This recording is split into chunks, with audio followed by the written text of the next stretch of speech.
Rektor Universitas Padjadjaran memastikan tetap menjalankan program pendidikan dokter spesialis anestesi meski tidak lagi diselenggarakan di RSHS. Rektor Universitas Padjadjaran menghargai proses hukum dan menghormati keputusan Kemenkes pasca tindak pemerkosaan yang dilakukan seorang mahasiswanya di Rumah Sakit Hasan Sadikin, Bandung. Ia menilai evaluasi program akan dilakukan agar tidak ada lagi peristiwa serupa. Meski demikian, Rektor Unpad menyebut penyidikan tetap dilanjutkan di sejumlah rumah sakit yang sudah bekerja sama dengan Unpad. Sebetulnya pendidikan anestesinya tidak berhenti. Karena sebetulnya selain Rumah Sakit Hasan Sadikin, kita pun menggunakan rumah sakit lain untuk proses pendidikan. Ada rumah sakit jejaring yang lain, rumah sakit Unpad dan sebagainya. Tentu di proses yang lain tetap berjalan, jadi yang dihentikan adalah tempat pendidikannya di Hasan Sadikin. Tapi Unpad pun tentu tidak akan tinggal diam, semua proses akan kita evaluasi. Lebih lengkap tentang perkembangan kasus ini kita tanyakan langsung pada jurnalis Kompas TV Ninda Destiani dan juru kamera Reza Pratama yang berada di Rumah Sakit Hasan Sadikin, Bandung, Jawa Barat. Ninda, untuk saat ini tersangka Praguna tentu bukan satu-satunya dokter residen di Rumah Sakit Hasan Sadikin. Lalu seperti apa pengawasan yang selama ini dilakukan di RSHS untuk terkait dengan dokter residen anestesi dan apa upaya RSHS untuk mengantisipasi kejadian serupa tidak terulang kembali? Iya, selamat siang Juno dan juga saudara. Informasi terkini dalam kasus pemerkosaan oleh dokter residen dari Unpad di Rumah Sakit Hasan Sadikin. Setelah ini memang sudah baru saja satu tersangka yang telah diamankan dan ditahan di Polda Jawa Barat saat ini ya begitu. Adapun terkait pengawasan dari Rumah Sakit Hasan Sadikin, kemarin kami juga sempat mengkonfirmasi langsung terhadap pihak dari DPR RI yang diwakilkan oleh Ibu Atalia Praratya terkait pengawasan Rumah Sakit Hasan Sadikin. Memang ini sebetulnya ini merupakan sudah disampaikan bahwa sudah dilakukan sejumlah pengawalan terhadap korban, mulai dari pengawalan kepada polisi begitu. Saat ini memang dari pihak polisi juga masih melakukan pendalaman berlanjut kepada pelaku maupun korban lainnya. Tadi disampaikan bahwa memang dalam kasus ini tidak hanya satu korban saja. Dari pihak polisi yakni Kombes Pol Surawan Dirkrimum Polda Jawa Barat membenarkan ada 2 korban lainnya dalam kasus pemerkosaan ini, Jono dan juga saudara.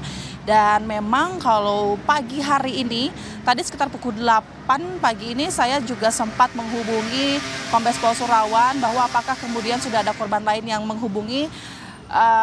Masih disampaikan belum ada korban lain yang hari ini ataupun pagi ini melapor secara resmi ke Polda Jawa Barat begitu. Namun memang terkait kedua korban lain ini diharapkan agar kemudian segera melapor.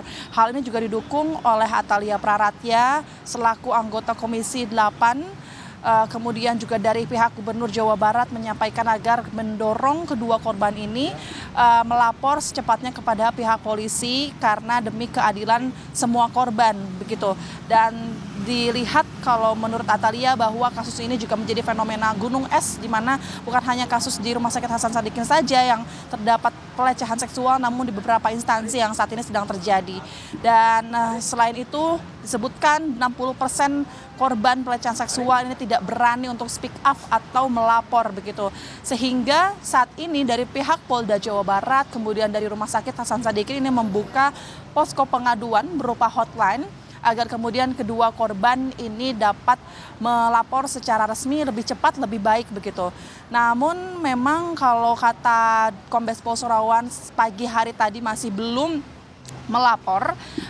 Kami nanti juga akan mencari informasi lebih dalam siang ini apakah sudah ada update lagi begitu, karena selain itu juga kami mendengar informasi dari pihak kuasa hukum korban bahwa akan ada kedatangan pihaknya ke Polda Jawa Barat siang ini. Dan selain itu Juno dan juga saudara, saat ini siang ini kami juga masih menunggu pukul 11.30 waktu Indonesia Barat kemungkinan akan ada kehadiran dari ataupun kunjungan kerja dari Kemenkes Republik Indonesia. Apakah kemudian dari kunjungan kerja ini ada keberkaitannya dengan kasus dari pemerkosaan ini yang kemudian nanti kita akan pantau begitu. Setelah itu pada sekitar pukul 13.30 waktu Indonesia Barat di Polda Jawa Barat juga akan ada audiensi dari pihak Kemenkes Republik Indonesia terkait, kami masih belum mendapatkan informasi lebih lanjut apakah memang terkait hal kasus ini atau tidak. Yang pasti nanti kita akan gali lebih lanjut pada 2 instansi ini. Juno dan juga saudara. Dan yang lainnya adalah terkait pihak kuasa hukum juga menyampaikan kepada kami awak media bahwa nanti juga akan ada jadwal ataupun giat di Polda Jawa Barat siang ini dalam keberlanjutan kasus ini. Juno. Ya, Ninda, untuk saat ini seperti apa pendampingan terhadap para korban dan juga bagaimana peran dari Kemen PPA atau dinas terkait di pihak Pemprov Jawa Barat untuk membantu para korban untuk pemulihan dari trauma tersebut?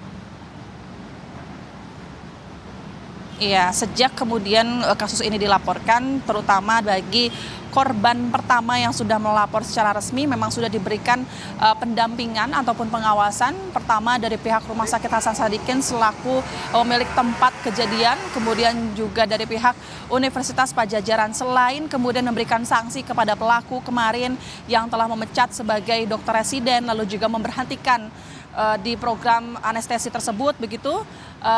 Kemudian Rumah Sakit Hasan Sadikin juga mengawali mendampingi pihak korban untuk melapor kepada Polda Jawa Barat. Terkait dua korban lainnya, karena memang disebutkan masih belum ada laporan secara resmi ke polisi Polda Jawa Barat. Kemudian memang sejauh ini masih dipantau oleh pihak instansi lainnya seperti dari polisi di Treskrimum Polda Jawa Barat bagian perlindungan perempuan dan anak, kemudian juga dari Komisi 8 DPR RI agar kemudian terkait kedua korban ini melapor secara resmi atau tidak, namun pihak polisi ini akan tentu ikut turut memeriksa kedua korban demi mengumpulkan keterangan ataupun barang bukti baru dalam pengusutan tuntas kasus ini. Juno.